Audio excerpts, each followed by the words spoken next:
Mas qual que é a ideia dessa palestra hoje?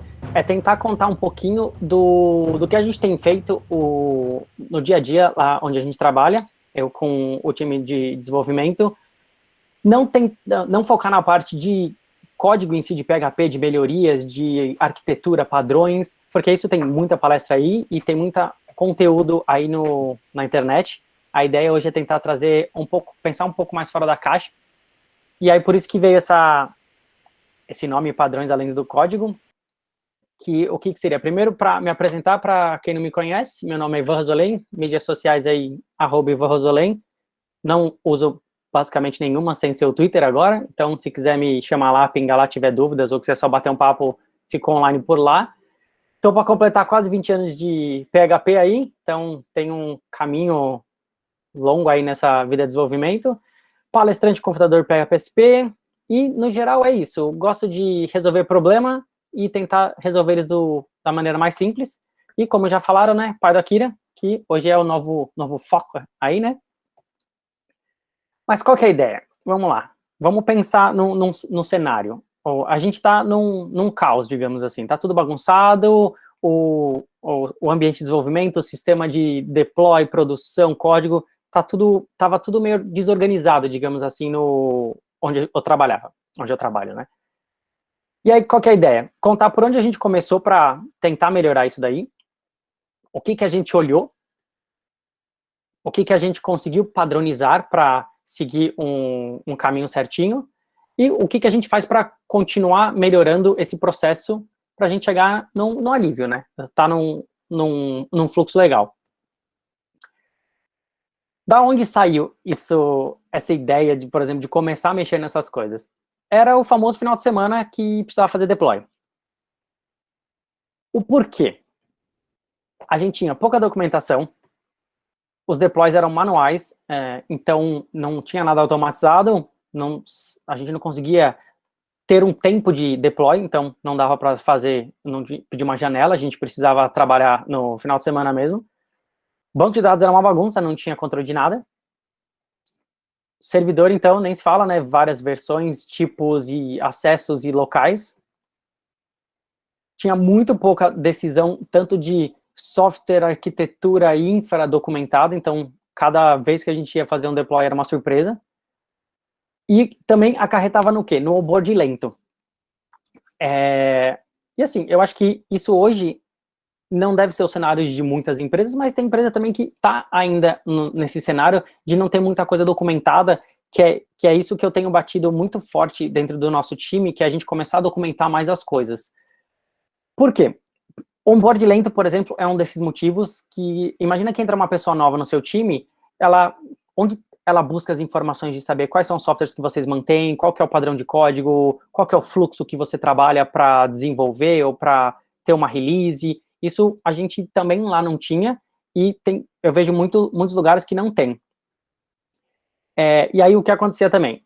A gente tentava pedir deploy de final de semana e o pessoal falava, putz, mas a outra vez deu um problema e aí demorou um pouco mais, não vou conseguir fazer isso na semana porque se demorar mais de uma hora atrasa o meu dia a dia. E a gente também não tinha muitos insumos para justificar que, não, daquela vez foi porque caiu a rede, ou porque era firewall, ou o servidor, ou o pacote deu algum problema. Então a gente não conseguia ter essas justificativas, entre aspas, para conseguir mudar esse cenário.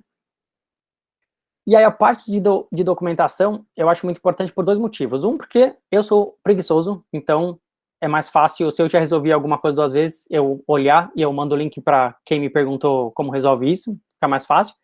2, os problemas que a gente teve no passado, a gente consegue olhar e ou melhorar, ou pelo menos entender o que aconteceu. Esse tweet eu achei fenomenal, que tá traduzindo livre, né? Horas de debug podem salvar minutos de ler a documentação. Só para deixar claro, isso foi uma ironia, tá? Só para, né? Hoje em dia, Twitter. E aí, qual que é a ideia? O que a gente tem feito hoje para a parte de negócio?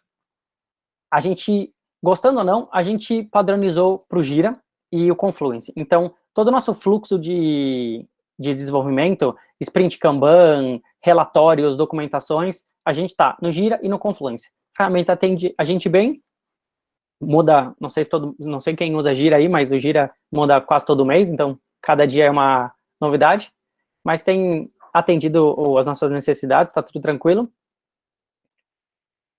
O que é um negócio muito, principalmente assim, eu trabalho hoje numa empresa que chama Arizona, a gente atende o mercado de varejo e de marketing e publicidade, então, por exemplo, hoje a gente tem clientes como o Walmart não, desculpa, o Big, Carrefour, Natura, Jequiti, então, o GPA, esses clientes, eles trabalham muito com planilhas, ou a gente tem um sistema que é um controle de imagens, então, os problemas que a gente tem dependem ou de ter um template, ou de ter algum arquivo para a gente validar, ou um JSON, ou alguma regra.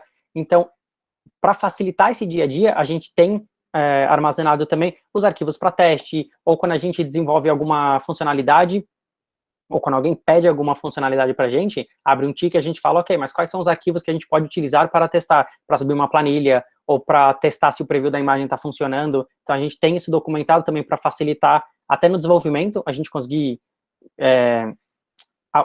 ter o aceite da tarefa, né, com mais assertividade. A gente também documenta as decisões de negócio, porque principalmente o mercado de varejo, e também estou contando um pouco do meu cenário, mas eu acredito que isso possa encaixar no cenário de quase todo mundo. A parte de decisão de negócio, para o varejo, muda muito rápido, e assim, coisa que o pessoal pediu há um mês, no outro mês eles falam, putz, mas quem pediu isso? Não era assim, esse botão não tinha que ser verde, tinha que ser vermelho. Então a gente começou também a documentar não só no Gira, mas em uma documentação no próprio Confluence do negócio de quem pediu, quando pediu, por que pediu e naquele momento qual era o sentido daquilo. Então isso tem ajudado a gente também a ter uma rastreabilidade das mudanças que a gente tem feito nos nossos sistemas. As funcionalidades em si do sistema, né? Antes a gente tinha, quando entrava uma pessoa nova no time, vai pegar um sistema para usar, falava, putz, o que esse sistema faz? Ele faz download da imagem e faz upload da imagem. E era o que dava para saber que existia, mas obviamente todo mundo sabe, todo sisteminha tem aquele relatório específico, aquela funcionalidade que alguém pediu que resolve a vida de muita gente, ou um filtro específico que leva em consideração parâmetros para fazer uma comparação. Então, essas documentações, a gente também começou a guardar mais, então é meio que nosso padrão, quando alguém cria uma funcionalidade nova, ou quando mexe em algo que não existe, a gente documenta, para conseguir entender nas próximas vezes que a gente vai mexer. E o que isso facilita? A gente tem relatórios e métricas, então o nosso sprint, a nossa retrospectiva, a gente gera alguns gráficos com base nos tickets que a gente tem, coloca lá coisas que deram certo, coisas que não deram certo, e ao longo do tempo a gente consegue passar esses relatórios tanto para a diretoria, para quem pedir, e a gente, depois de um tempo, obviamente, né, a gente consegue ter métricas do que está acontecendo, o que está bom, o que não está ruim, por que está bom, porque não está bom. Então, isso tem ajudado bastante a gente nesse fluxo. Agora, vamos falar um pouco da equipe. Esses slides estou passando um pouco mais rápido para depois focar na parte legal, na minha opinião, que é mais a parte de como a gente controla o nosso código. Mas, não menos importante, equipe a gente tenta na Arizona trabalhar com o conceito de cultura justa. A gente incentiva o pessoal a errar, obviamente, né, tomando sempre os devidos cuidados, mas no sentido de, cara, a gente não vai punir você se você errar. A gente só precisa saber rápido para todo mundo agir rápido e resolver o que aconteceu de ruim ou bom. Então, é um incentivo das pessoas tentarem, testarem, ter aquela iniciativa de correr atrás do problema, e isso tem dado super certo. Pelo menos o time que a gente tem hoje tem uma autoridade suficiente e responsabilidade suficiente para, putz, eu quero entrar em produção e mexer, avisa alguém ou trabalha, faz um pair, então tem funcionado legal essa dinâmica. Pós-mortem é um conceito, não sei exatamente se esse conceito é de aviação, mas eu ouvi primeiro esse cara em aviação, que é o quê? Cara, deu um problema muito grande no sistema, ou caiu alguma coisa, ou parou de funcionar e demorou muito tempo para voltar o sistema. Você resolver isso e não documentar isso é muito ruim pro time e para quem está entrando novo no sistema, na equipe. Você conseguir ter um histórico das tragédias e como foram solucionadas e o que causou isso, ajuda muito você também entender como o software está crescendo, qual que é a maturidade do time, da empresa, e também sempre deixar claro para todo mundo aonde está isso, porque também não adianta a gente documentar e ninguém ter acesso ou saber que isso existe. Então, e esse cara é muito legal. Eu confesso que a gente ainda não faz isso 100%, qualquer coisinha que acontece a gente coloca lá, mas a ideia é justamente isso. Os mais críticos a gente documentar, entender o que aconteceu, o porquê, e depois deixar isso disponível para toda a empresa, né? Quem tem acesso hoje no Confluence da empresa tem acesso a isso. Criticidade das aplicações. Isso é um negócio assim, pelo menos na Arizona isso faz muito sentido, porque nós trabalhamos com uns 6, 7 softwares que a gente dá manutenção, tem alguns que a gente só mantém eles funcionando, e vários que a gente melhora no nosso dia a dia, mas tem alguns que são mais críticos, no sentido, a gente tem um software que é o responsável por enviar os arquivos de varejo das folheterias dos mercados para uma gráfica, ou enviar esse cara para um FTP, ou enviar esse cara para um serviço do cliente que vai disponibilizar via WhatsApp ou alguma coisa assim. Então, esses caras, se pararem, dá muito problema, no sentido de gente ligar para o dono, para o diretor, ameaçar que vai parar de trabalhar com a gente, ou a gente acaba perdendo um dinheiro. Então, esse tipo de coisa, a gente tenta fazer um onboarding e deixa claro para todo mundo na equipe e na empresa que são quais softwares parou, todo mundo tem que ajudar, e não que sempre tudo que está parado é importante, né, mas a gente tenta mostrar pro time e para as pessoas quais são as funcionalidades críticas da aplicação, o que a gente tem que prestar mais atenção quando a gente vai testar ou fazer a release de alguma versão nova do software. Então, a gente tem uma documentação disso também para o time. E equipe, não só a nossa equipe, por exemplo, a equipe do suporte, a gente interage bastante com o pessoal e eles que recebem muitas das requisições, não recebi um e-mail, ou estou precisando ver alguma coisa e não estou conseguindo ver. Então, seja bug de configuração, bug no sistema, ou alguma informação que faltou no banco, a gente tenta fazer um tracking disso com a referência do ticket que foi aberto no Gira, e como identificar esse problema, e como a gente resolveu, para nas próximas o próprio pessoal do suporte já conseguir resolver isso, ou se for alguma coisa muito complexa, vier para dentro de casa, a gente ter um histórico e conseguir identificar mais rápido o que a gente precisa fazer para resolver. Então, isso é um negócio muito legal que depois que a gente começou a fazer isso, ajudou muito a não chegar tanta coisa para o nosso time, porque a gente tinha uma base de conhecimento que o pessoal do suporte consegue pesquisar, e eles mesmos conseguem resolver, o que é bom também, porque se eles não conseguem resolver, ou a gente cria uma nova, ou a gente entende que isso possa vir a ser uma funcionalidade dentro do sistema, e a gente desenvolve para facilitar o dia a dia dessa interação que eles têm com os clientes, porque, né, o cliente sempre liga brigando, então quanto mais rápido a gente conseguir resolver as coisas, melhor. E decisões documentadas. Isso é parecido com a parte de negócio, mas pensando também na questão de equipe, desenvolvimento e decisões, seja qual o framework que a gente vai usar, ou o que a gente vai fazer, ou daqui para frente a gente vai ter uma postura diferente para deploys ou para o desenvolvimento de alguma funcionalidade. Então, a gente tenta deixar isso claro, de quando aconteceu, por quê e o que, né? Documentações e fluxos.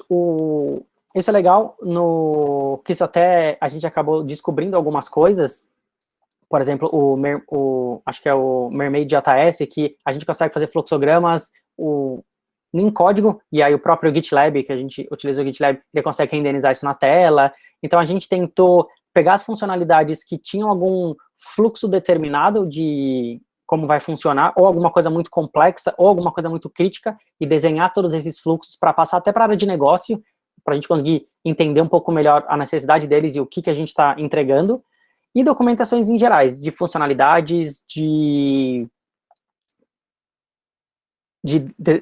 tudo isso, né? De funcionalidades, decisões, bugs, o geralzão, a gente está trabalhando na equipe sempre com esse conceito de anotar as coisas e deixar isso para o pessoal consumir, né? Vamos lá, só ver se não esqueci nada. Não, acho que é isso. Aí vamos falar um pouquinho sobre os servidores. Comentando aquele cenário que a gente tinha, que era deploy de final de semana, e a gente não tinha uma métrica e nenhum padrão em nada, primeiro de tudo começava com a questão dos acessos.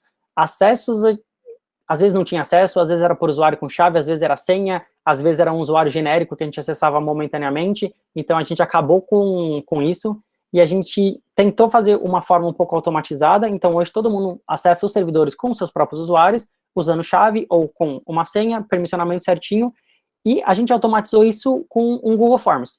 Tem não só isso, obviamente, tem um script em Ansible que vai rodar com a permissão certa, cria os usuários nas máquinas, então a gente tem uma lista de servidores, entra uma pessoa nova no time, ele preenche um Google Form, que poucas pessoas têm acesso, lembrem-se, né, para não deixar nada público, e ele cria o usuário com o padrão que a gente tem hoje de acesso, chave, senha, segurança, então a gente centralizou essas informações também, tanto para facilitar o trabalho de quem tem separado uma equipe de infraestrutura e uma equipe de desenvolvimento, ou até para, se for tudo junto, não precisar entrar no servidor, fazer aqueles passo a passos. Ou a gente deixou isso centralizado e padronizado, então isso ajuda muito no nosso dia a dia.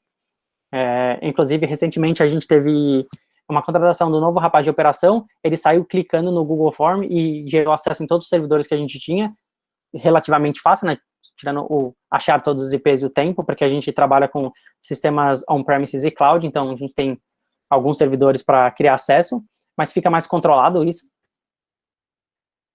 A parte de provisionamento, pensando em criar uma máquina para o sistema, ou criar um ambiente para a gente poder testar, ou homologar a versão, ou criar para produção, a gente está trabalhando com tudo provisionado. Hoje, o que a gente tem separado seria criar a máquina, seja numa cloud ou no nosso VM, com alguns parâmetros, e também isso a gente tem automatizado via Google Form. Ficou bem legal isso que o outro rapaz de operações fez pra gente.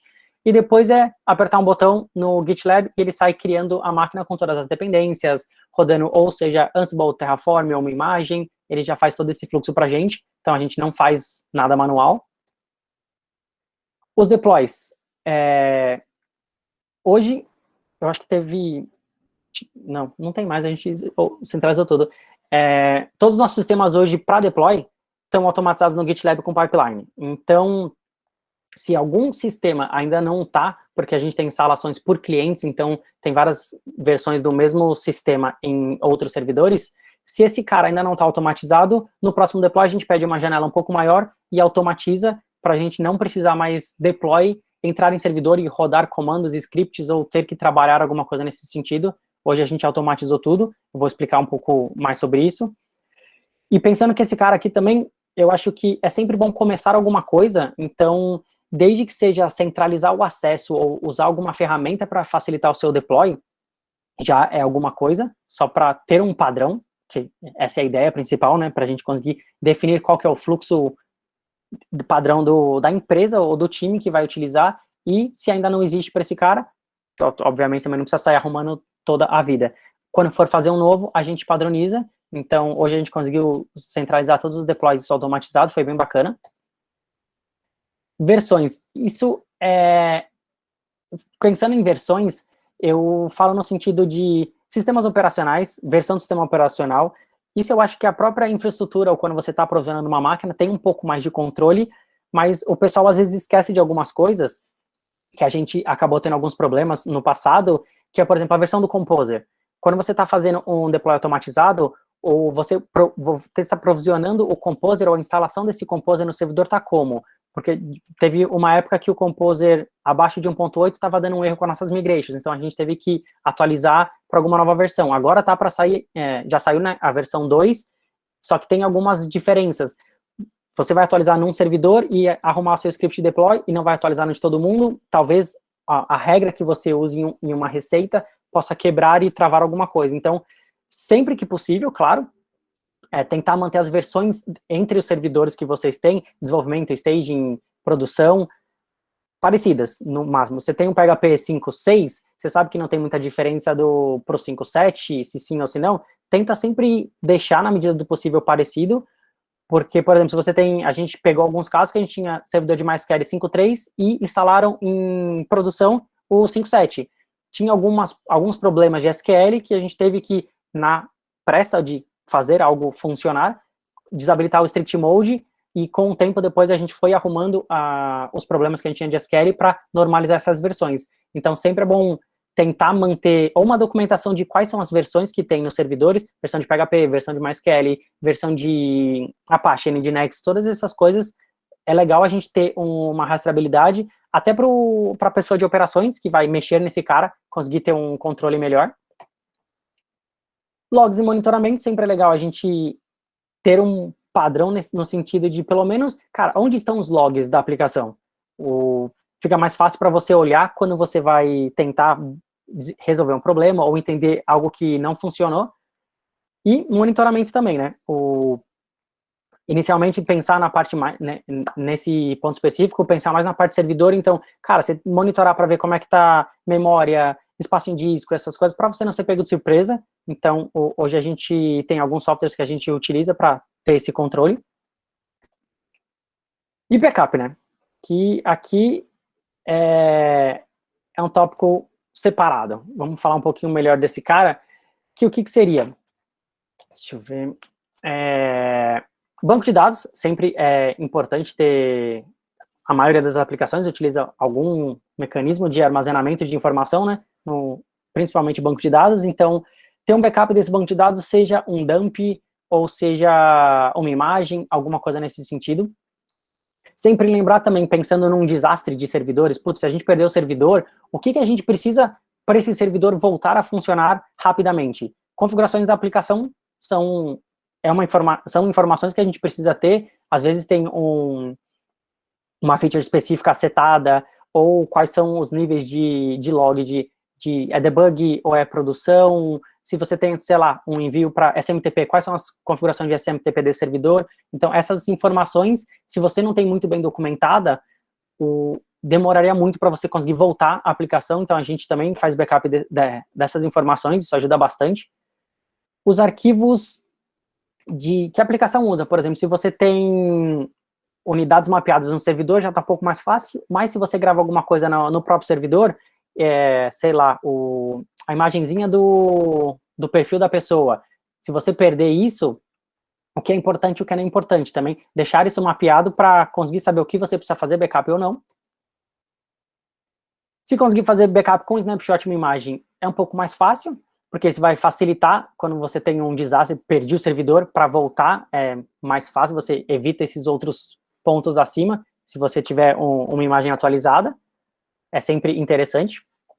E ter um plano de recuperação de desastre é sempre ideal, mas também não adianta você ter um plano, um backup de banco, backup de configuração, arquivo, snapshot, um plano maravilhoso de recuperação de desastre, só que você não sabe se funciona nem quanto tempo demora. Principalmente coisa de banco de dados. Um dump de banco, tenha também definido, ou teste você mesmo, às vezes, se esse dump está voltando, se você consegue recriar esse banco de dados em algum lugar, e quanto tempo isso leva, para você também ter uma métrica de, putz, se tiver algum problema, quanto tempo eu demoro para voltar a ficar tranquilo, né? Aí vamos lá, opa, passei um pouquinho, vamos falar um pouco agora de código, que é a parte que eu vou explicar um pouco mais as coisas que a gente tem feito dentro do nosso time, né? Definição de entregue. O que a gente fez? A gente documentou exatamente o que é uma tarefa entregue dentro do time. Então, o branch tem que estar criado a partir da branch developer no Git, tem que atender todos os requisitos do ticket, tem que ler certinho, ver os critérios de aceites e tudo mais, o script de alteração do banco validado e várias outras informações. A gente tem duas definições. O que a gente precisa ter para uma task estar entregue e o que a gente precisa ter para um bug estar entregue. Caso o cliente retorne para a gente um bug que identificou, a gente tem que corrigir, então também tem um fluxo diferente do que é a definição de entregue de uma task e de um bug.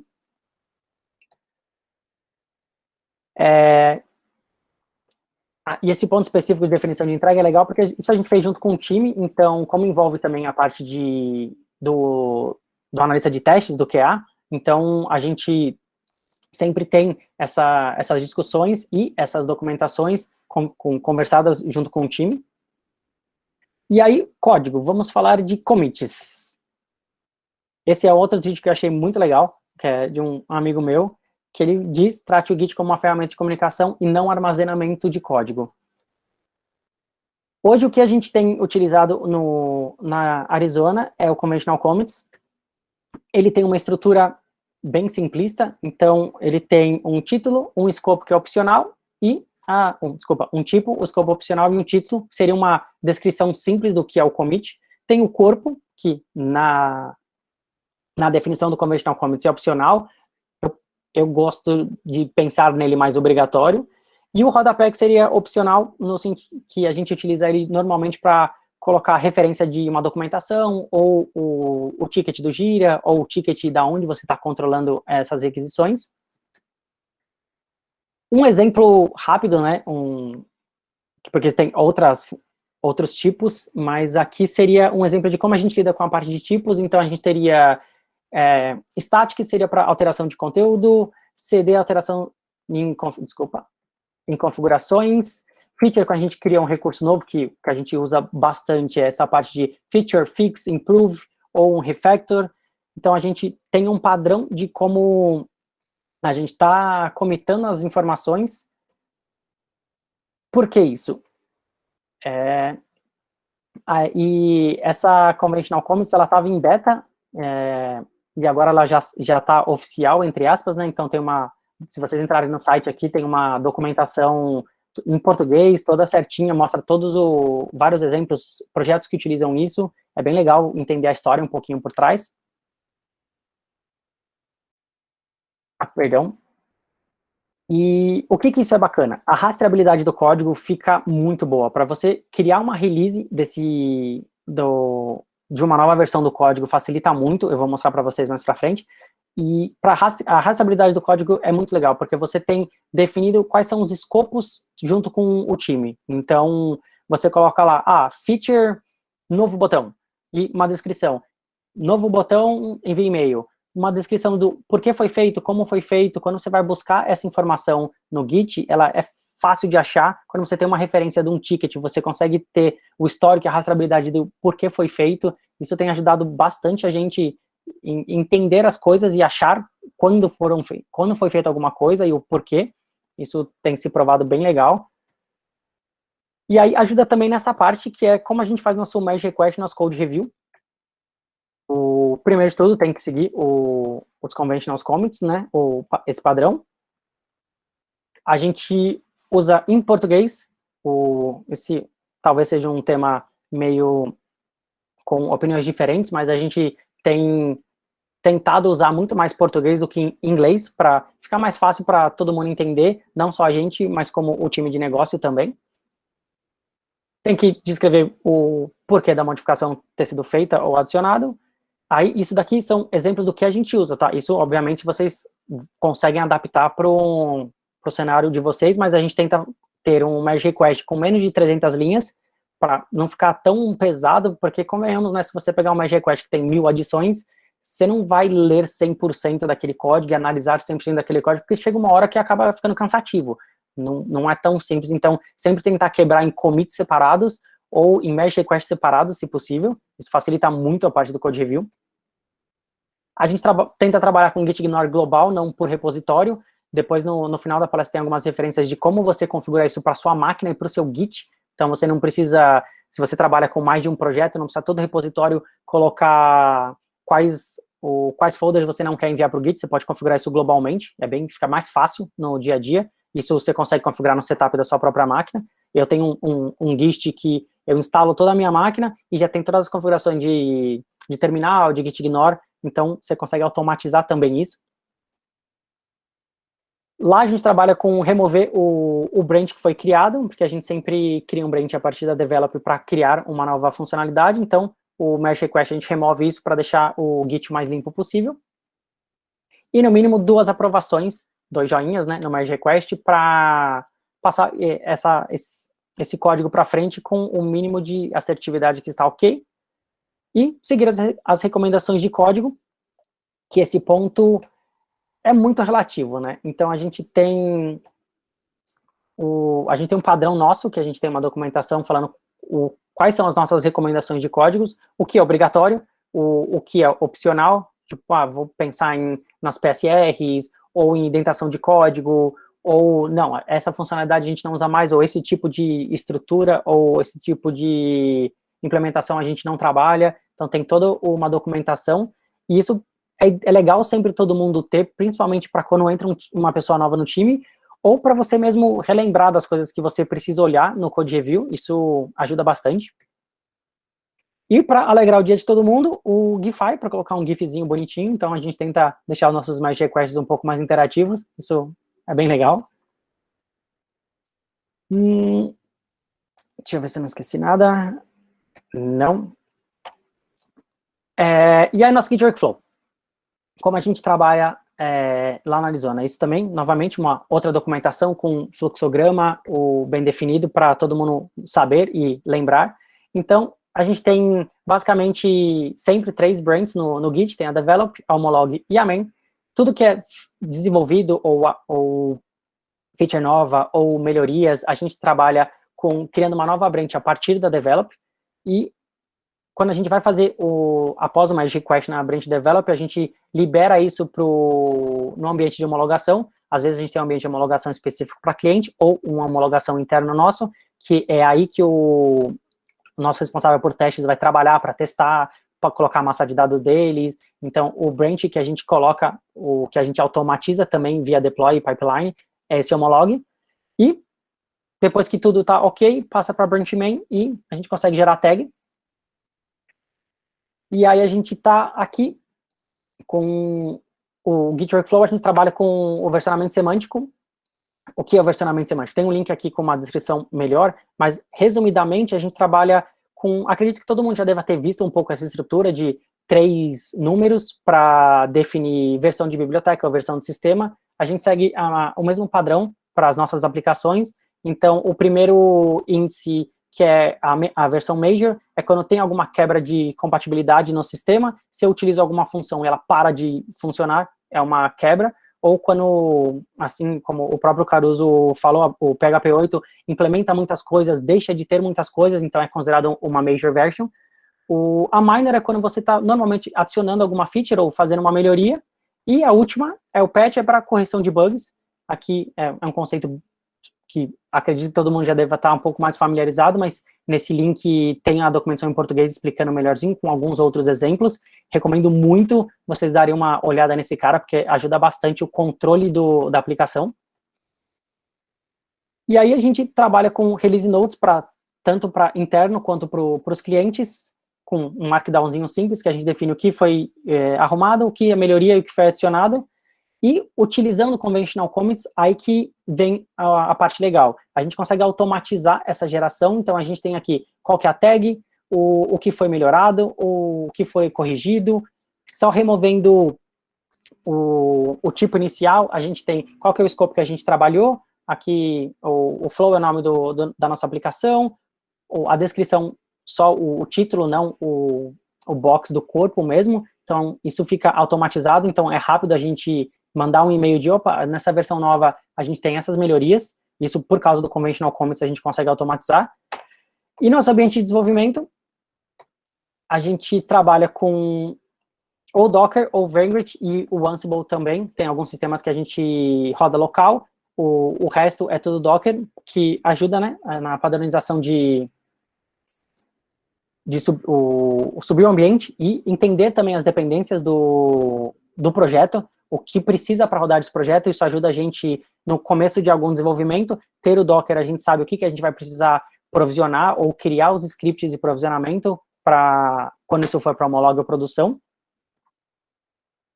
E para banco de dados, a gente não tinha nada, era manual, né, como eu comentei no começo, então a gente não tinha nenhum dump inicial, para subir o projeto era muito complicado, então hoje a gente está usando o Migration para todos os projetos, no caso a gente usa o Doctrine, tem outros tipos de migration, depende do seu framework, acho que a maioria tem alguma estratégia de migração para banco de dados, que a gente usa para permitir o deploy automatizado, ninguém precisa acessar a base, a gente aperta um botão na pipeline do GitLab, ele roda tudo que precisa ser rodado, documenta as modificações da base, lembrando sempre tomar cuidado quando você vai criar índices com migration, sempre tentar avaliar qual que é a quantidade de dados que você tem na base para não rodar algo que demore muito tempo ou que trave a aplicação.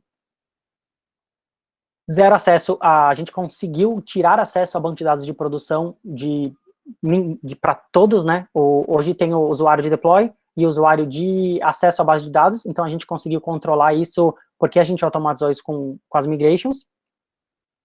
E o importante, sempre valida se algo existe antes de executar essa migration, porque talvez possa ter tido a necessidade de criar um índice em horário separado, porque demorava muito, ou em algum ambiente que ainda não estava automatizado, já foi feita a inserção de algum campo ou de algum valor, e aí se você não valida isso, dependendo de como você cria sua migration, ela quebra e o seu deploy inteiro para de funcionar. Então, a estratégia que a gente sempre tem utilizado é verifica se o campo existe, ou se o índice existe, ou se a informação existe. Se existir, só ignora. Se precisar mudar, apaga e faz de novo. Então, a gente consegue ter um controle melhor sobre essas informações.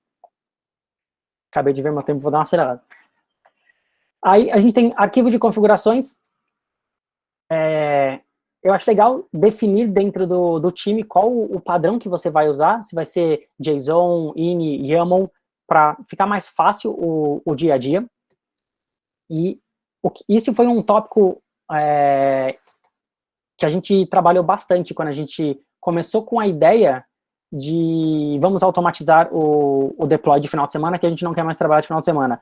Para chegar no cenário da gente apertar um botão numa pipeline do GitLab e ele funciona, um dos tópicos mais difíceis foi isso, arquivo de configuração. A gente tinha alguns sistemas legados que tinham configuração espalhada pelo software inteiro, tinha coisa hard-coded, tinha muita coisa dentro de código, então a gente foi aos pouquinhos tirando todas as configurações de qual que é o cliente, se é uma funcionalidade que estava ativa em um ambiente só ou não, configuração de SMTP, API de Bucket S3, essas coisas, e passou tudo para um arquivo de configuração, que isso a gente conseguiu facilitar o deploy, tanto para múltiplos ambientes, quanto para o developer homolog, cada um consegue ter as suas informações dinamicamente configuradas na pipeline do deploy.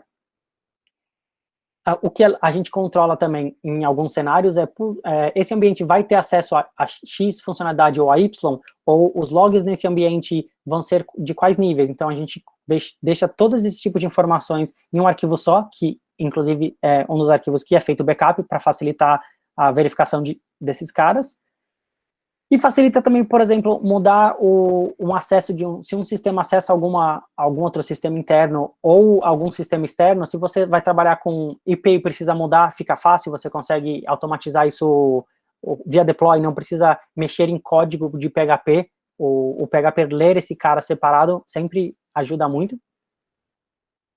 E tem a questão dos arquivos de log, que todo mundo acha que, quer dizer, não todo mundo, né? Tem algumas pessoas que pensam que um log é só, eu vou jogar a informação no arquivo, mas isso não é simplesmente só isso, né? Você jogar, principalmente por essa questão que o Tedeschi comentou, se você organizar as coisas certas, você economiza processamento também no seu código. Então, o que é legal sempre ter definido? Qual que é o nível dos logs para cada ambiente? Obviamente, debug, você vai normalmente tentar logar tudo, até o erro report do PHP. Produção, a gente não mostra nada na tela para não voltar o stack trace para a pessoa. Em desenvolvimento, isso pode acontecer. Agora, né, PHP 8 tem o Notes e o Deprecated, mas antes não vinha, então você conseguia colocar o EOL, mas não pegava essas informações de Notes, então acabava passando algumas melhorias em código. Então, isso a gente sempre é legal definir para ter um melhor controle. E uma coisa que facilitou também o nosso dia a dia é o folder e o tempo de rotação, pensando em arquivos físicos, de quanto tempo você vai fazer a rotação desses logs e aonde estão esses logs, porque como a gente trabalha com mais de uma aplicação na empresa, a gente, para buscar informação, ou para infra entender o que aconteceu, ou os próprios desenvolvedores entrarem nas máquinas para achar algum bug, se existiu, saber onde estão os logs fica mais fácil. Tá no folder Nginx, tá no folder da aplicação, não ficar procurando cada ambiente ter um lugar diferente aonde estaria essa informação. E aí, utilizar padrões de mercados, aqui eu digo mais pensando em aplicação. Por exemplo, a gente usa Monolog para muitas informações de log, então tinha especificamente uma aplicação que a gente fazia log só em arquivo, e depois a gente precisou melhorar um pouco os logs, colocar mais informações, e a gente colocou o log tanto no arquivo quanto no banco de dados. cada um com o seu nível específico e salvando informações específicas, então foi fácil mudar essa informação, justamente porque a gente usava um padrão já aceito de mercado, tem PSR de log, então a gente consegue facilmente desenvolver tudo isso, né? Esse ponto aqui, linguagem ubíqua, vou passar até todos aqui, porque assim, eu acho que isso é uma discussão que eu já vi várias vezes, o pessoal falando, eu escrevo em inglês, escrevo em português, como eu vou definir o nome do meu método, ou alguma coisa assim. Hoje a gente tenta utilizar mais português do que inglês, porque, assim, quando você está trabalhando com, vamos pensar você vai desenvolver uma classe que vai controlar uma entidade que é o usuário, traduzir isso para o inglês é relativamente simples, não tem muita especificidade brasileira para um usuário, digamos assim. O RG você conseguiria até ter uma tradução um pouco mais fiel, mas no nosso caso que a gente trabalha com sistema de varejo, tem muita coisa que, como o Caruso comentou, bairro, ou região, bolsão de lojas, a gente tem alguns conceitos que você não consegue traduzir isso. Então, a gente começou a desenvolver algumas coisas em inglês, e quando chegou nessas especificidades, foi muito complicado definir nome de banco, ou começou a ficar confuso como a gente chama as coisas e o que faz parte do quê. Então, a gente trabalhou junto com a área de negócio e os nossos clientes, que a gente atende cliente interno também, para definir como a gente chama as coisas, e tem meio que um dicionário disso, a gente chama isso daqui, usuário é usuário, cliente é cliente, essa visualização é de coordenador, ou o que é uma praça, o que é um bolsão. Justamente usar português facilitou isso bastante para a gente, tanto no entendimento do código e na conversa que a gente tem com as pessoas quando eles pedem uma funcionalidade ou quando a gente precisa explicar o que foi feito. Então, isso foi uma coisa muito legal que a gente tem feito. E aqui, não vou entrar muito nesse tópico, mas a gente também documenta as decisões que a gente tem feito de arquitetura, não só de negócio, mas as coisas técnicas, no sentido, putz, a gente precisa reescrever alguma coisa, ou a gente vai utilizar qual banco de dados, então a gente também documenta todas essas decisões. O Dons tem uma palestra disso, não lembro se é hoje ou amanhã, mas ele vai falar sobre uma das ferramentas que dá para a gente, algumas ferramentas provavelmente, que dá para se utilizar para fazer esse tipo de coisa, mas o foco principal aqui é que eu queria falar que o que a gente documenta é justamente o porquê e o quando. Porque às vezes você fala, nossa, por que você usou MongoDB aqui? Naquele cenário ou naquele momento, ou por causa de algum motivo, fazia sentido. Então é legal estar isso documentado para não chegar depois de 6 meses, alguém falar, nossa, não faz sentido nenhum ter isso na aplicação, mas naquele momento fazia. Então, documentar não só o que foi feito, mas o porquê e qual era o cenário atual para ficar mais fácil de entender o que existia, né? Aqui, tarefas e tickets, a gente tem meio que um padrão, não é um padrão utilizar esse site, não sei se alguém conhece, mas ele tem um jeito simples de buscar informações para você criar um ticket. Então você tem duas interfaces, que é a User History e a Job History, que basicamente é você descrever quando usuário eu quero apertar um botão para eu enviar um e-mail. E depois ele tem outros passos aqui, mas isso começou a auxiliar a gente a se preocupar um pouco mais com algumas coisas que não vinham quando a gente recebia uma informação de uma nova funcionalidade, ou de um bug, ou de uma melhoria. Então, hoje a gente sempre passa critérios de aceite eu entendo que essa tarefa está ok, quando acontecer o quê? Se a gente vai criar uma funcionalidade nova, a gente tenta conversar um pouquinho rápido para ter recomendações técnicas. Aqui eu acho legal se preocupar com o log disso, ou lembra que isso impacta numa outra funcionalidade, então a gente coloca isso também descrito no ticket. Uma documentação, caso for um fluxo ou precise de alguma coisa um pouco mais complexa, sempre é bom, aí a gente já faz a documentação antes, e o exemplo de arquivos ou de utilização para conseguir validar essa informação. E para deploy contínuo, a dica hoje a gente trabalha com pipelines e actions. O GitHub tem actions, pipeline no GitLab, o Bitbucket também tem um conceito de você conseguir automatizar o seu processo, mas não, obviamente isso é um cenário que a gente tem hoje funcionando apertando um botão, mas demorou alguns anos para a gente chegar em tudo isso que eu falei, digamos assim, hoje. Mas, querendo ou não, no final começou no começo, era um shell script simples, que basicamente baixava do Git e colocava no servidor, mandava um link simbólico. Tenta começar algo para startar esse processo. Porque aí, como é hoje? Hoje eu aperto um botão numa pipeline e falo qual o ambiente que eu quero atualizar, e ele roda, eu só acompanho. A dica aqui é, isso obviamente envolveu várias áreas da empresa, várias modificações que a gente teve que fazer no sistema ou no nosso dia a dia, porém, a gente teve que começar, e você não precisa começar já no cenário ideal, nossa, eu vou fazer todas as migrations do meu banco de dados para o dump inicial e todas as informações para rodar uma aplicação. Você pode simplesmente fazer um dump de desenvolvimento, limpa a base de dados e tem um mínimo para começar a rodar o projeto. Todas essas pequenas atitudes vão, pelo menos com a gente foi vendo, putz, agora a gente consegue subir um banco no desenvolvimento, não precisa usar um servidor, que a gente consegue trabalhar offline, por exemplo. O script de deploy estava demorando, aí a gente começou a entender o que demorava e começou a colocar a quantidade de níveis que a gente baixa do Git. Então, aos pouquinhos, você vai melhorando o seu processo, mas tudo precisa de um início. Então, nem sempre é fácil a empresa inteira ou o time inteiro abraçar a ideia, mas, por exemplo, o Conventional Commits, dá uma lida na documentação, se tiver dúvida, pode falar comigo, e começa a fazer você. Depois o pessoal, ou às vezes, se fizer sentido para todo mundo, o pessoal vai começar a usar também, vai começar a seguir mais esse padrão de, putz, eu vi que você documentou como você colocou um campo novo desse banco de dados no seu código, como você fez, me explica. E uma coisa leva a outra, então hoje todo mundo já faz isso, e tem funcionado super bem. Aqui, ó, o exemplo do cafezinho é literalmente isso.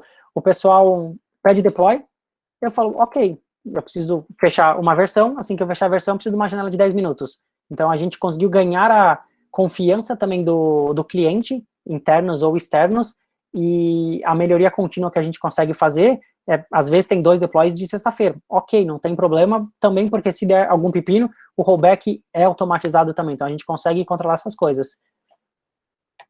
Aqui tem algumas referências, o Mineto tem um artigo muito legal que ele fala de Clean Architecture, inclusive tem uma palestra dele sobre isso, que é isso, ele definiu um padrão de como ele ia desenvolver, e 2 anos depois foi ajudando ele em todas as modificações que ele foi fazendo.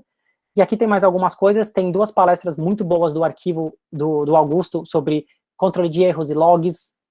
Eu tenho um GIST, que é um resuminho do Conventional Commits, que dá para começar dando uma olhada ali para você entender um pouco melhor como funciona esse meio.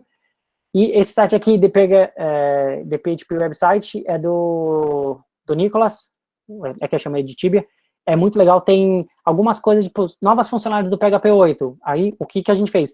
Passei isso para o time todo, a gente leu, e com base nisso a gente fala, opa, qual que é o nosso novo padrão de desenvolvimento? A gente vai atualizar para o PHP 8, quais funcionalidades a gente quer passar a usar e não vamos mais usar do jeito antigo?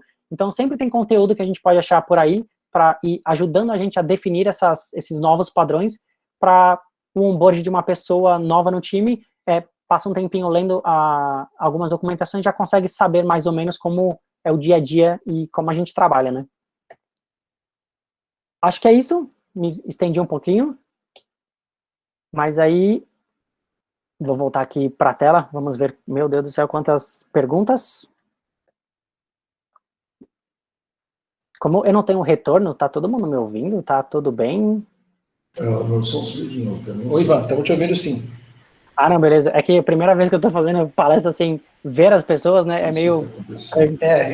Tem um delayzinho aí, mas estamos te ouvindo, tá tudo certo. Pessoal, as perguntas podem ser feitas pelo chat aí, a gente ainda tem alguns minutos aí. O Ivan, você consegue ver o chat aí? Eu tô vendo aqui, eu dei uma subida aqui, aí eu vi umas piadinhas aqui que, meu Deus, gente, vocês têm uma imaginação boa, hein? Dá uma olhadinha aí se tiver alguma pergunta. Alguém falou do post-mortem, que isso também é muito legal, para você não repetir o erro e mitigar, isso é bem legal. Sistemas de redundância também. Versionamento semântico.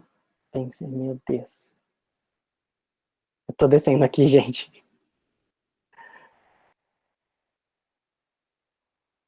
O Caruso falou do exemplo de usar puramente inglês de alguns cenários brasileiros, isso dá uma confusãozinha, né? Eu vou de baixo para cima, então, que tá mais fácil. Teve resistência para o deploy automatizado? Cara, No nosso time não teve resistência, porque a gente tem um relacionamento bom com o time de infra, inclusive o rapaz que veio ajudar a gente nessa parte de operações era do time de infra, então a gente conseguiu mostrar para eles que o que facilitou, inclusive, porque, entre aspas, tira o trabalho deles, né, porque a gente não precisava mais de alguém de infraestrutura para ajudar a gente se der algum pepino com acesso ou com o servidor, então eles até gostaram. Hoje a gente automatiza tudo justamente porque fica mais fácil, né, e a gente também ganha com esses padrões de acesso, de provisionamento, a gente tem uma independência muito grande. Independência, não sei se é a palavra certa, mas a gente não tem a dependência de outros times, a gente consegue automatizar tudo dentro de casa e, obviamente, a gente deixa todo mundo ciente das coisas, mas a gente consegue controlar todo o nosso fluxo desde o começo até o final, isso é bem legal. Aqui, de todos os best practices que começou, qual seja foi mais impactante para o negócio? Cara, impactante para o negócio, aí é muito pessoal, tá? Que é um negócio que a gente tinha muito na Arizona, que eram as documentações das funcionalidades e qual que era o que elas faziam, ou quem pediu, ou para que foi feito. A gente começou a documentar isso, facilitou na nossa conversa com os clientes e com as pessoas que faziam esse intermédio de testar a aplicação, fazer treinamento, ou realizar essas pedidas. Então, começar a documentar o que uma feature faz, ou conversar um pouco mais antes de criar a documentação de o que você realmente quer desse cara para a gente ver se é o melhor jeito, qual é o melhor jeito da gente desenvolver isso pensando ao longo prazo. Isso foi muito útil. E o Conventional Commits, para mim, foi um divisor de águas. Começar a utilizar o Conventional Commits, que facilitou a gente criar release notes de um jeito mais simples, sem ficar olhando o código para lembrar qual funcionalidade entrou no sistema ou não. Rastreabilidade de código, quando fala, putz, mas eu pedi isso e não está funcionando como eu esperava. Achar o ticket ou entender quando a gente colocou o Conventional Commits foi algo que é um marco legal. E as migrations, né? A migration foi legal, que a gente tem controle agora, ajudou muito isso também. No Jira, como estabelece os card reviews do to-do, QA e testes? Cara, hoje a gente trabalha um modelo Scrum, digamos assim, um sprint de 15 dias, mas no dia a dia a gente tem uma board parecido com Kanban, que entrou, a gente está em desenvolvimento, passa para testes, quando seguiu todo o fluxo já de merge request no develop e deploy no bench de homolog, o QA, ele faz todos os testes, depois que o QA dá ok, se tem um ambiente de desenvolvimento para cliente, a gente faz deploy nesse ambiente e passa para a pessoa do cliente que dá um overview na funcionalidade de validar, e aí a gente move para entregue e sucesso. A palestra do ADR é às 4h30. Vou cobrir porque como é ferramenta, muito bom. Ferramentas são legais, automações, gente, automações. A gente usa algumas aqui na Arizona, mas deixa que o Dons tem dicas muito boas aí. Automatização de changelog, muito legal também, isso facilita. E justamente, para mim, pelo menos, é muito claro que é legal automatizar. Eu sou preguiçoso, eu não gosto de fazer as coisas manualmente. Para automatizar, você precisa de um padrão. Vide o que o Caruso falou das annotations, os atributos que o pessoal usava como se fossem annotations, então tinha vários softwares que cada um fazia de um jeito diferente. Agora que tem um padrão, o PHP implementa de um jeito, muita gente vai conseguir utilizar essas funcionalidades e diminuir código e melhorar a performance, porque existe um padrão pré-definido que você vai lá e usa. Então a gente tentou trazer para o nosso mundo esse tipo de coisa. A gente padronizar, gostando ou não, por exemplo, o Jira e o Confluence. Não sou super fã dessas ferramentas, mas é o nosso padrão. Então a gente vai deixar tudo no Confluence, inclusive porque eles se falam bem. Você marca no ticket uma documentação, você tem relatórios. Então, utilizar sempre definido como a gente vai fazer algo, tanto para quando alguém começa a fazer alguma coisa, ou quando a gente quer fazer uma melhoria, é simples, porque está bem documentado e a gente consegue entender do começo ao fim os passos, né? Estatística de números levantados na retrospectiva. Isso é um ponto meio pessoal, entre aspas. Isso, a gente tem o básico que a gente faz, principalmente para mandar para clientes e diretorias, clientes internos, tá? E diretoria, número de tickets que a gente entregou, entre aspas, tá? Porque nem necessariamente entregar mais tickets é melhor, às vezes tem tickets mais complexos, então a gente tem uma classificação interna nossa de ticket pequeno, médio e grande, Então, às vezes, a gente entrega 2 tickets grandes na sprint, é super normal, ou a gente entrega 40 tickets, tudo dos pequenos. Então, essa é uma das métricas que a gente levanta.